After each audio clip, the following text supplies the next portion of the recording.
Dahulu kala, di suatu desa kecil dekat lembah yang asri, tersebutlah dua bersahabat bernama Embro dan Pipo. Mereka adalah tipe pemuda yang berambisi untuk menjadi orang terkaya di desanya. Mereka kerap membicarakan impian dan ambisi mereka itu akan kekayaan, kehidupan, dan gaya hidup yang ingin mereka miliki nantinya. Mereka tidak takut untuk bekerja keras, hanya saja mereka masih belum mendapatkan kesempatan untuk dapat mewujudkan cita-cita mereka. Tanpa putus asa, mereka terus mencari dan mencoba gagasan-gagasan baru untuk mendapatkan kesempatan tersebut.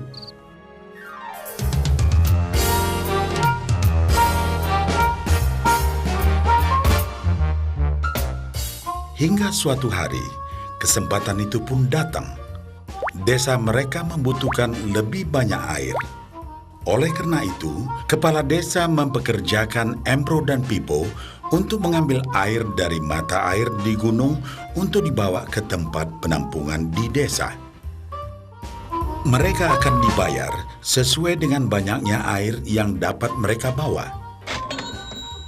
Maka mereka berdua pun menyambut dengan baik kesempatan ini.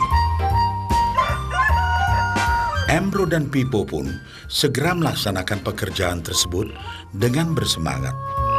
Setiap hari, sejak pagi hingga sore, mereka bergegas menuju mata air dengan membawa ember masing-masing. Mereka bekerja keras untuk membawa air sebanyak mungkin ke tempat penampungan air di desa.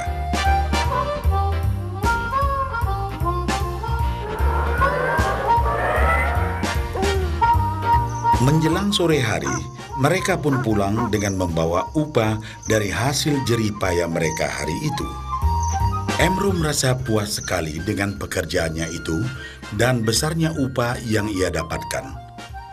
Dia yakin bahwa dengan pekerjaannya ini, ia bisa segera mewujudkan cita-citanya. Bahkan untuk menambah penghasilannya, Embro membuat ember yang lebih besar agar dapat lebih banyak membawa air. Embro yakin dengan penghasilannya sebesar itu, tak lama lagi ia bisa segera membeli sapi dan memiliki gubuk baru yang ia idam-idamkan.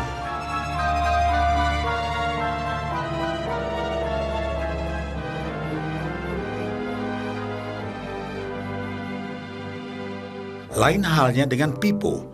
Dia merasa tidak nyaman dengan cara yang mereka lakukan itu.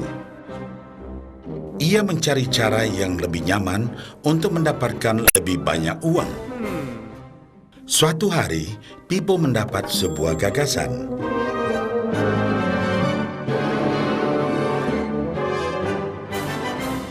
Ia berniat membangun sebuah saluran pipa yang akan mengalirkan air dari mata air langsung ke tempat penampungan air di desa. Dengan saluran pipa tersebut, ia akan mendapat lebih banyak air tanpa perlu lagi membawa ember ke mata air. Ia sangat antusias dengan gagasannya ini. Pipo pun mulai menceritakan gagasannya ini kepada Embro dan mengajaknya bekerja sama.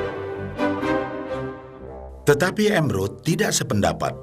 Ia bahkan mentertawakan gagasan Pipo tersebut karena merasa dirinya mampu mendapatkan lebih banyak uang. Embro pun lebih sering lagi mengambil air dengan ember dan bahkan menggunakan ember yang lebih besar agar dapat membawa lebih banyak air ke desanya. Dengan cara ini, Embro yakin penghasilannya akan meningkat.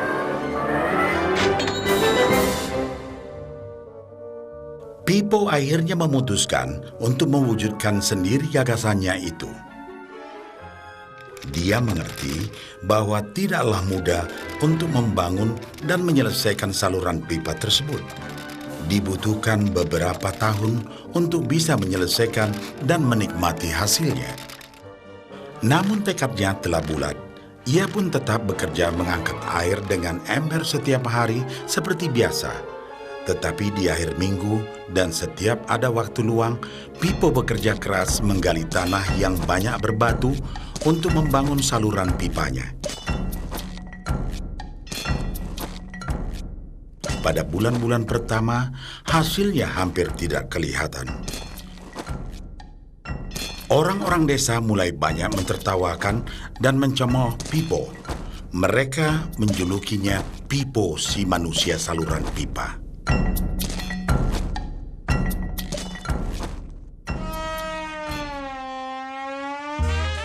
Sementara itu, penghasilan Embro telah meningkat 2 kali lipat. Ia sudah berhasil membeli sapi dan memiliki gubuk baru yang lebih besar. Gaya hidupnya pun sudah mulai berubah.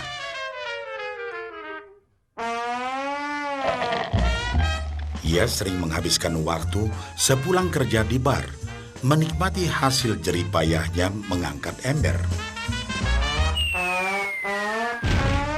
Namun, tanpa disadari, badan Embro kini mulai jadi bungkuk karena begitu beratnya ia harus mengangkat ember besar setiap hari. Raut mukanya pun terlihat kelelahan.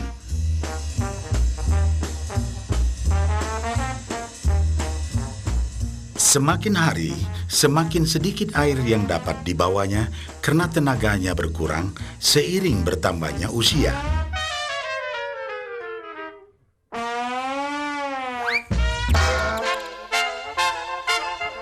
Bulan berganti bulan, tahun berganti tahun.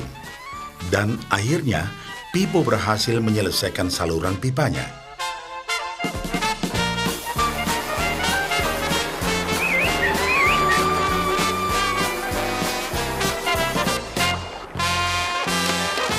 Kini, tanpa perlu bersusah payah mengangkat ember, Pipo akan mendapat lebih banyak uang berkat air yang terus mengalir memenuhi tong-tong air di tempat penampungan.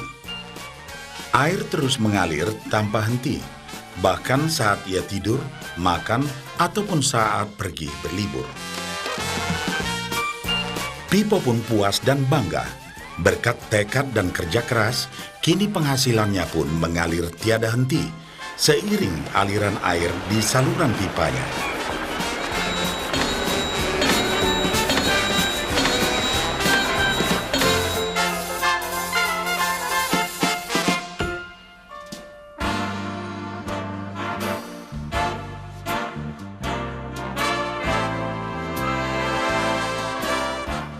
Setelah melihat cerita Embro dan Pipo, kita sadari bahwa cerita mereka menggambarkan kehidupan kita. Pekerjaan yang dilakukan mereka melambangkan apa yang dilakukan kebanyakan orang dalam mendapatkan penghasilan. Embro mendapatkan penghasilannya dengan cara menggunakan ember. Ia harus pulang pergi mengisi embernya dari mata air ke desa untuk ditukarkan dengan uang. Untuk meningkatkan penghasilan, yang dilakukan Embro adalah dengan cara lebih rajin pergi ke mata air dan juga memperbesar ukuran embernya. Dalam kehidupan yang nyata, sangatlah normal kalau kita ingin meningkatkan penghasilan, kita harus bekerja lebih keras. Misalnya, dengan bekerja lembur atau mungkin mendapatkan pekerjaan tambahan. Kita juga dapat memperbesar ember kita, yaitu dengan menerima posisi pekerjaan yang lebih tinggi. Sebagian besar dari kita menukarkan waktu kita untuk mendapatkan uang. Seperti juga Embro, kita pun memiliki waktu yang terbatas untuk dibarterkan menjadi uang. Dan kita tahu, setiap orang hanya memiliki 24 jam per hari, dan tidaklah mungkin kalau kita membarterkan seluruh waktu kita untuk bekerja. Dan yang lebih sulit lagi, yaitu jika kita tak mampu lagi membarter waktu kita, karena alasan usia, kesehatan, ataupun alasan lainnya sehingga penghasilan kita terhenti sama sekali. Tetapi coba perhatikan apa yang dilakukan Pipo. Secara bijaksana, Pipo tidak membarterkan seluruh waktunya hanya untuk mendapatkan penghasilan yang terbatas. Tetapi dia menggunakan sebagian waktu yang dimilikinya untuk membangun saluran pipa, karena dia tahu bahwa saluran pipa ini akan mendatangkan penghasilan yang berkesinambungan tanpa dia harus membarterkan seluruh waktunya. Dia tahu bahwa suatu hari nanti, mungkin karena alasan usia atau kesehatan, dia akan tidak dapat lagi membarterkan waktunya dengan uang.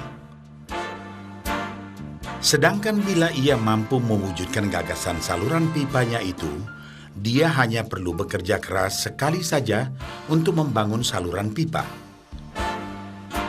Setelah saluran pipa selesai, maka penghasilan akan terus mengalir bagi Pipo. Pipo telah menunjukkan kepada kita bahwa untuk mendapatkan penghasilan, kita tidak selalu harus dengan cara barter waktu dengan uang. Ada cara lain yang lebih baik. Bagaimana dengan Anda?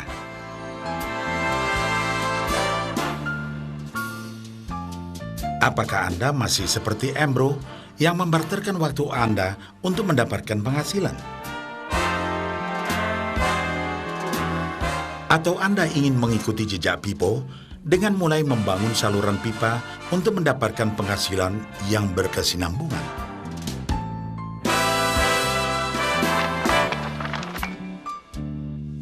Jika Anda tertarik dengan gagasan saluran pipa, hubungi orang yang meminjamkan VCD ini agar Anda dapat segera mulai membangun saluran pipa penghasilan Anda saat ini juga.